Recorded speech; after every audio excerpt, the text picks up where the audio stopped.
Namaste, Mooji Church. Namaste. Thank you so much for giving me this opportunity of mustering the courage to stand before you. I have been fooled a lot by this fake policeman for a very long time. Yes. And I've caught him. You caught him? Okay. What you going to do with him? I'm going to just kill him. Yes. Okay. It has fooled me a lot. It has drowned me in unending, never-ending struggle of roles, characters, and I took everything so seriously. It has fooled me so nicely. So you should get an award, no? And then you kill him after that. I want to say something because this is a very understandable reaction, no? But supposing, because as I said, the mind in its psychological approach to you, to deceive and to cunningly distract you, or so to speak, no? Is there anything good about it or not? Let me carry on. In the sense that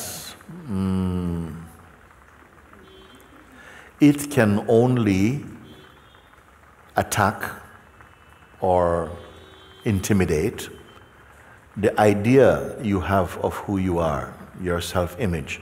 It cannot attack and transcend what you truly are, because what you truly are is pure awareness.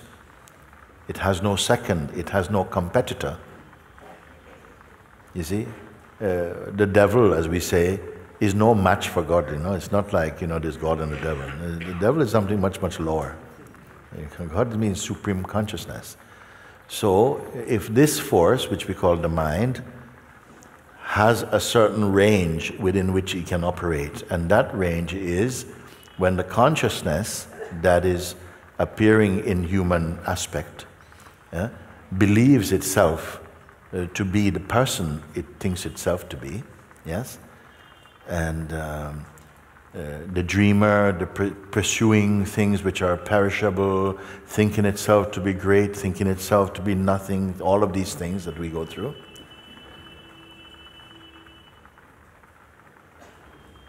Isn't there a place for the mind? The mind is going to keep biting at this one. No, you're not good enough.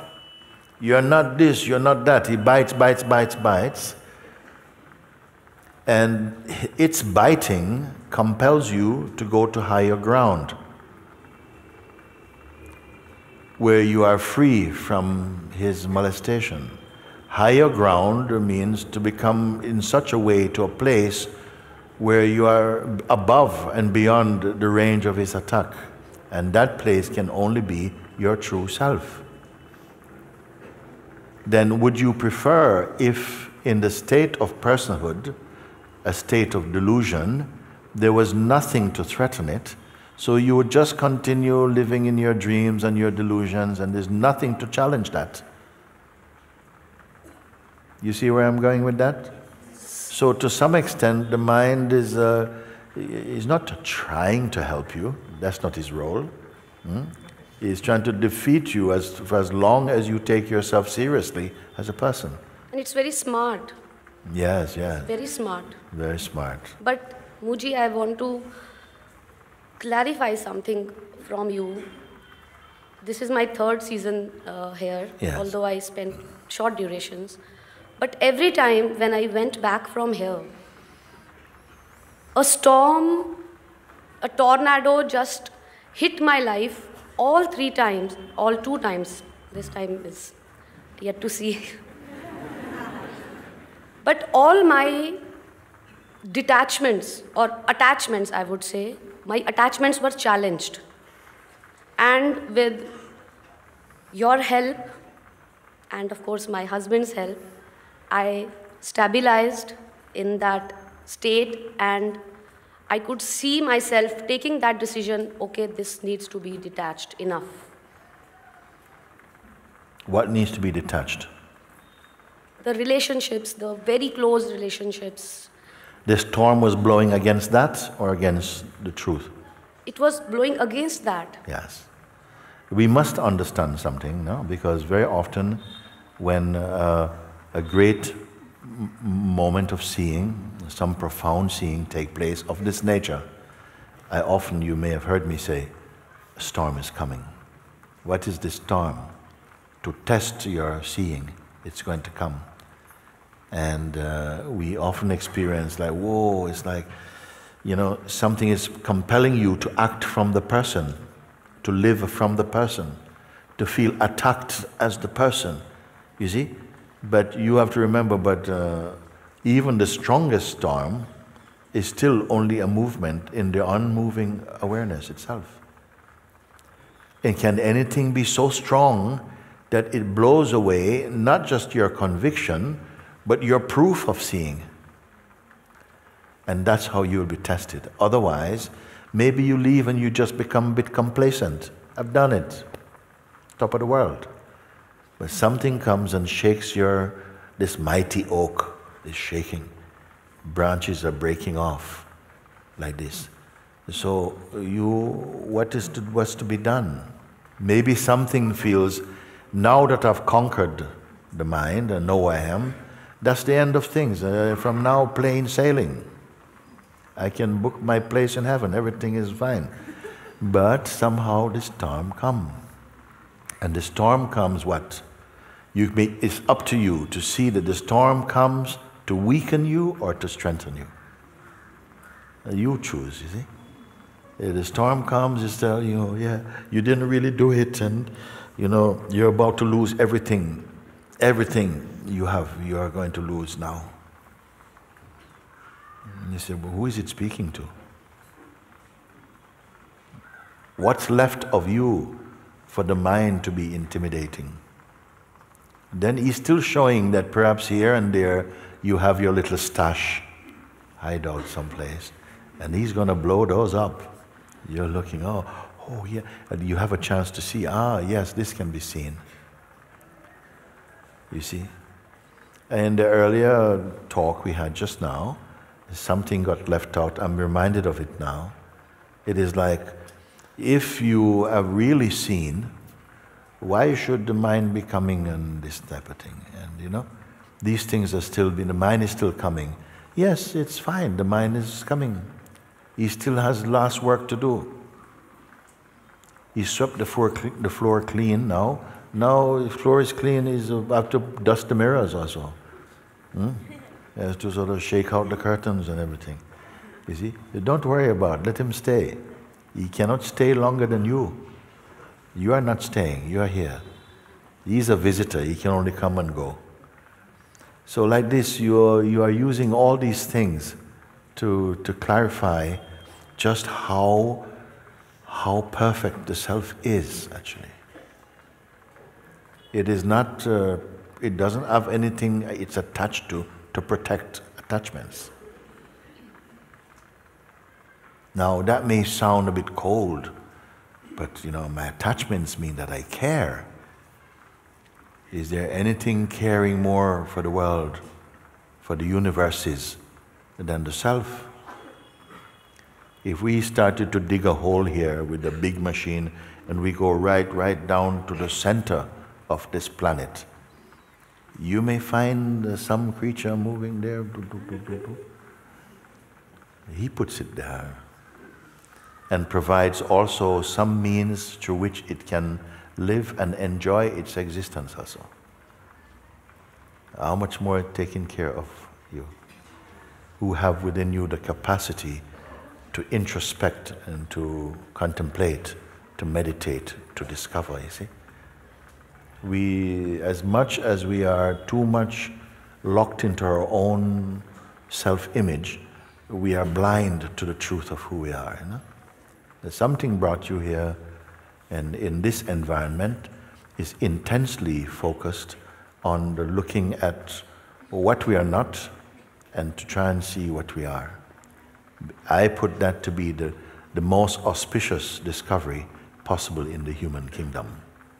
A human being awake. You see, there have been many, many so-called great human beings. You know, Napoleon Bonaparte, Alexander the Great, all these beings, where are they? What does the world remember? The ones who are awake, because they are alive by spirit. The Buddha was 2,500, 600 years ago. Today, there are new Buddhists joining the order. Christ 2,000 years, 100 years ago, there's still many Christians are coming. The Holy Prophet, Prophet Muhammad, still more Muslims are coming. Why it is like this? It cannot just be on dry mental teachings. There must be a force inside, a spiritual force that touches the heart of a human being and let them flower into that beauty that never fade, that one. That power is in you. That is your true self and your power.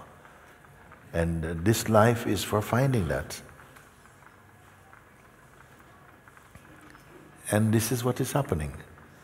More and more you're seeing, for so long I thought I was this one, you know, losing and finding and getting and, you know, all of these things, accumulating, afraid, trying to protect. And I see that within my own self, not from somewhere else, within the same body, it's flowering a deeper understanding of life. And I feel still, when I've surpassed that old identity, I feel more me. Yes. Like the less you are, the more you are. What a paradox. You're a bit afraid, and no, if I take that risk, I'm becoming more empty. I don't want to be empty. And then, but something encourages you, and you somehow find that, whoa, more emptiness. And whoa, it is so beautiful. Everything is so beautiful. Even, why? Because this, whatever this is the very source of beauty. You see, we value things because we value some things that has quality and so on. That's fine. Nothing is wrong with anything in the world. Paramatma made all of them. No? But to be attached to them and to feel that they make you better, wiser, that is not true. Yes, by all means we can enjoy. There's beauty. The Supreme has made somehow the world beautiful for the eyes of all those who live on this planet. You see? Not just for human beings. You know, a cow has also some things find beautiful. You know, worms also find some things beautiful, maybe not the same beauty. Also, and so unique also. So all this is not because, look, you know, no, it's not important. You look even at a fly, the most excellent of, that's why it's called a fly. A fly is, he lives on poo. And if you watch a fly, you see him, you know, clean. Look at some things, hardly you can see them with your naked eye. Under a microscope, they're full of color, iridescent, beautiful. Something is here that says, it's beautiful, it's beautiful. And your eyes become more and more able to perceive the beauty when your heart is clean. Clean of arrogance and clean of ego, like that. This is happening also by itself. It's happening just sitting here, actually, with open heart, open mind, and somehow seeing how the pointings are resonating somewhere within yourself, and all this is changing. The quality of your perceiving is changing.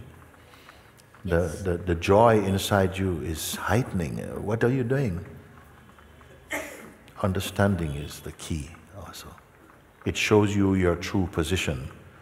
All this trouble is caused by living in the wrong position, believing ourselves to be the limited sense of personhood or ego, when you are also the immensity as the pure self. So this, we say, we come here not just to talk about, but to discover and to prove it also. One last thing I would like to clarify. Like, I had a personality which was very expressive and you can say talkative. I used to react to the reactions, or I used to react very eagerly, I would say. Yes. But in last 2 to 3 years, I have seen myself, or it is seen that I have been transcending. Yes. The topics, the discussions, whether it is in family or in office, they no more pull me, they no more attract me. Even if the attack is directly on this body-mind, it doesn't affect. So I don't, and the more important thing is that I don't feel any lack. That like a patient tells to a doctor about the entire thing so that the doctor can analyze. So I am telling you everything, I don't feel any lack. Like you said, it is addictive to be in this kind of state where you don't need anything. Yeah. But what happens, Mooji, is I want to know that in the similar situations where I used to react earlier and something wrong is being said or done, not to me, in the scene, I am just feeling like withdrawing and not arguing, and I just feel disconnected. So is it the trap of mind? Is it suppression? Or is everything fine with Everything me? is fine. You have outgrown some more, more aggressive tendencies because the ego has subsided. The reactions have softened, not necessary. There's a detachment in you. So it's like you're not taking things so personally. Yes. These are great signs that the ego defensiveness is melting. Yes. There's something much, much more broad than that. It doesn't mean you don't have feelings. It does not mean that. There's some things you will feel, and surprisingly also, sometimes, but your emotions will become purified, not just reactionary. You see? So there's more wisdom, more stability. Yeah? It's transcended is a good term. It means that you're not so. If you are a very emotional person, people can upset you very easily. They just have to say a certain thing and they just watch. They see how much you go off on that one. But now there's a natural distance. It's not even there's not even time to take distance. As it happens, you are already still. Spontaneous. You see, maybe earlier you may find that somebody says something and you feel 1, 2, 3, 4. And now not even this is needed. Not even count back. They say, and it's like, wow, that's different. I would not let that pass in the past. Now that's past. Yes. Something is just here. And that is the spaciousness, that is the self. Before someone throw a stone, and it's like bang, blood and now it's like they're throwing a stone from underneath the water. And you're seeing, I said, look at that.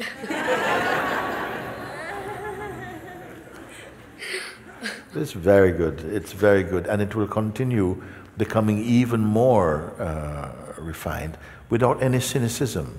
Yeah, something sees that, and I can't tell you how great it is. It's very good. It's very good, and you are much more free also. You're more spacious, because you would not have liked it when, as someone goes, ping, you go pong, tit tat. Some people were very sharp. They're not giving you 1 inch. You do this and that. You see? But and then they feel good. You're not getting on top of me, mate. Sort of stuff. No? But now you can say they can do something is different. That doesn't mean that there won't be a reaction that catches you, but it's okay, it's all right. It's okay, no problem. There's so much more space in you for that. Yes. So much more space. It's beautiful. Excellent. Sometimes you look inside, you cannot see where can a reaction come from? Where would anger come from? Who is there to be angry even about that? You may find even that come. But also this is a living body, the living spirit is inside. Don't make any set or premature conclusions about anything. Because something can feel like this today, tomorrow it feels a bit like this. It's okay. It's okay. You're okay with it. Don't try to, control the world. Let it flow. Something is taking care of it, and you move at that level.